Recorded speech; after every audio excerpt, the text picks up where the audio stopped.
بہت ہی نیا سیگمنٹ ہے جس کا نام ہے زبان و بیان. زبان و بیان سیگمنٹ میں ہم محاورے پوچھیں گے آپ سے, کہاوتیں, اور ان کہاوتوں کا آپ نے مطلب بتانا ہے. یہ بڑا انٹرسٹنگ ہے, آپ کے چہروں پہ مسکراہٹیں بھی آئیں گی. بہت ساری کہاوتیں آپ نے سنی ہوں گی, معنی پھر بھی پتہ نہیں ہوتا کہ اس کے پیچھے ریزن کیا ہے.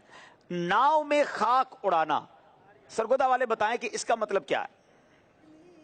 ناؤ میں خاک اڑانا, اب یہ کہاوت اس وقت بولی جاتی ہے جب کوئی بے تکی بات کرے اور پھر اس کو سچا ثابت کرنے کی بے تکی دلیلیں دے, یا کسی پر ظلم کرنے کے لیے کوئی بے تکے دلائل دے اپنی طرف سے.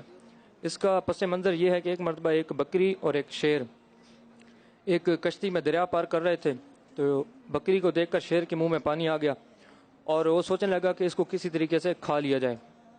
تو جب اسے کوئی اور ترکیب نہ سوچی تو اس نے کہا کہ نالائق, یہاں ناؤ میں خاک نہ اڑاؤ. تو بکری نے آگے سے جواب دیا کہ ناؤ میں بھلا خاک کہاں سے آ گئی؟ تو شیر نے کہا کہ بدتمیز آگے سے زبان چلاتی ہے, اور اسے اسی بہانے کھا گیا. جناب, ناؤ میں خاک اڑانا, یہ محاورہ وہاں استعمال ہوتا ہے کہ جناب بات ہی بے تکی ہو, نہ ناؤ میں خاک ہوتی ہے نہ اڑائی جاتی ہے, مگر لوگ خواہ خواہ اپنی بات کو ثابت کرنے کے لیے دلیل پہ دلیل دیے جا رہے ہوتے ہیں, حالانکہ اس بات کا کوئی سر پیر نہیں ہوتا. تو ہمیں ناؤ میں خاک نہیں اڑانی چاہیے. جواب انہوں نے درست دے دیا ہے جناب. دودھ کا دودھ اور پانی کا پانی, اس کہاوت کا مطلب بتائیے اور اس کا پس منظر کیا ہے؟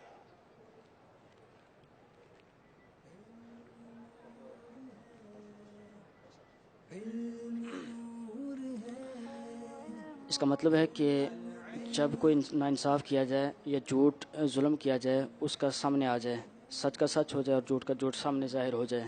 اس کا پس منظر یہ ہے کہ ایک گوالا دودھ میں پانی ملا کر بیچا کرتا تھا.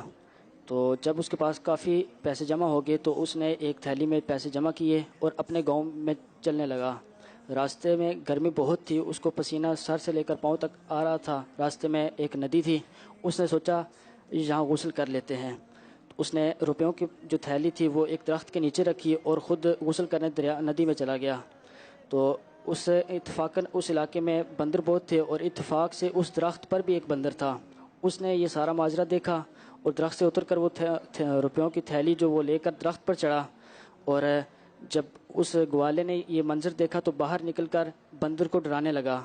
تو بندر چونکہ بندر تھا, اس نے ایک ایک نوٹ نکال کر دریا میں پھینکتا رہا. تو آخر کار جو وہاں کے قریب کے لوگ تھے وہ اس گوالے کی اس بے انصافی سے اور اس ظلم سے واقف تھے, وہ دیکھتے رہے, اور جو اس نے پیسے ظلم کے ساتھ دھوکے کے ساتھ کمائے ہوئے تھے وہ دریا میں چلے گئے. اس طرح دودھ کا دودھ اور پانی کا پانی, یعنی جو اس نے حق پیسے کمائے تھے وہ اس کے پاس رہے, اور جو دھوکے سے کمائے تھے وہ دریا میں چلے گئے. جناب, دودھ کا دودھ ہو گیا, پانی کا پانی ہو گیا, انصاف سے کمائی روزی مل گئی, بےمانی کی روزی پانی میں چلی گئی. اور واقعی آج بھی ایسا ہوتا ہے کہ جب انسان بےمانی کرتا ہے, دھوکہ دیتا ہے, تو وہ واپس سامنے آ ہی جاتا ہے. سچ بولنے والے کا سچ سامنے آتا ہے, دھوکے والے کا دھوکہ سامنے آ جاتا ہے. اور ایک دن آنا ہے, یاد رہے, ایک دن آنا ہے جب دودھ کا دودھ اور پانی کا پانی ہو جائے گا. قیامت کا دن ہوگا جب ہم سب کو اپنے اعمال کا پتہ چلے گا. اللہ پاک ہم سب کی حفاظت فرمائے.